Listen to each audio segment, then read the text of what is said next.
हर महादेव दोस्तों, स्वागत है आपका हमारे YouTube चैनल पर। आज की वीडियो में हम पढ़ेंगे शिव पुराण महात्म्य का दूसरा अध्याय, देवराज को शिवलोक की प्राप्ति, चंचुला का संसार से वैराग्य।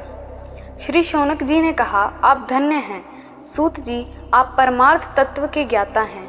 आपने हम पर कृपा करके हमें यह अद्भुत और दिव्य कथा सुनाई है। भूतल पर इस कथा के समान कल्याण का और कोई साधन नहीं है। आपकी कृपा से यह बात हमने समझ ली है।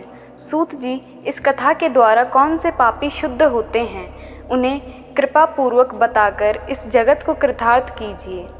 सूत जी बोले, मुनि, जो मनुष्य पाप, दुराचार तथा काम, क्रोध, मद, लोभ में निरंतर डूबे रहते हैं, वे भी शिव पुराण पढ़ने अथवा सुनने से शुद्ध हो जाते हैं तथा उनके पापों का पुण्यतः नाश हो जाता है।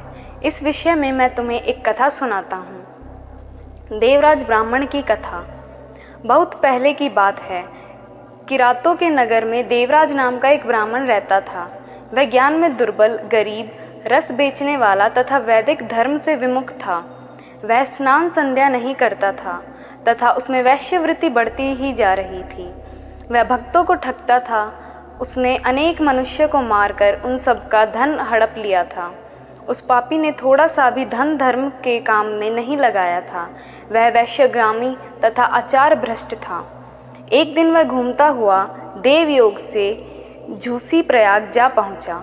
वहां उसने एक शिवालय देखा जहां बहुत से साधु महात्मा एकत्र हुए थे।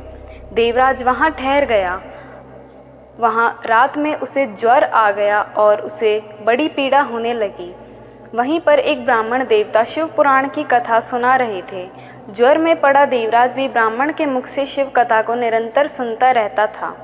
1 मास बाद देवराज ज्वर से पीड़ित अवस्था में चल बसा। यमराज के दूत उसे बांधकर यमपुरी ले गए। तभी वहां शिवलोक से भगवान शिव के पार्षदगण आ गए। वे कर्पूर के समान उज्ज्वल थे। उनके हाथ में त्रिशूल, संपूर्ण शरीर पर भस्म और गले में रुद्राक्ष की माला उनके शरीर की शोभा बढ़ा रही थी।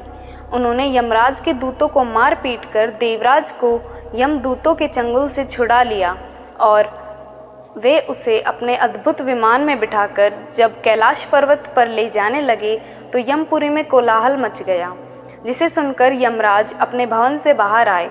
साक्षात रुद्रों के समान प्रतीत होने वाले इन दूतों का धर्मराज ने विधि पूर्वक पूजन कर ज्ञान दृष्टि से सारा मामला जान लिया। उन्होंने भय के कारण भगवान शिव के दूतों से कोई बात नहीं पूछी। तत्पश्चात शिवदूत देवराज को लेकर कैलाश चले गए और वहां पहुंचकर उन्होंने ब्राह्मण को करुणावतार भगवान शिव के हाथों में सौंप दिया। शौनक जी ने कहा, महाभाग सूत जी, आप सर्वज्ञ हैं। आपकी कृपा प्रसाद से मैं कृतार्थ हुआ। इस इतिहास को सुनकर मेरा मन आनंदित हो गया। अतः भगवान शिव में प्रेम बढ़ाने वाली दूसरी कथा भी कहिए। ओम नमः शिवाय।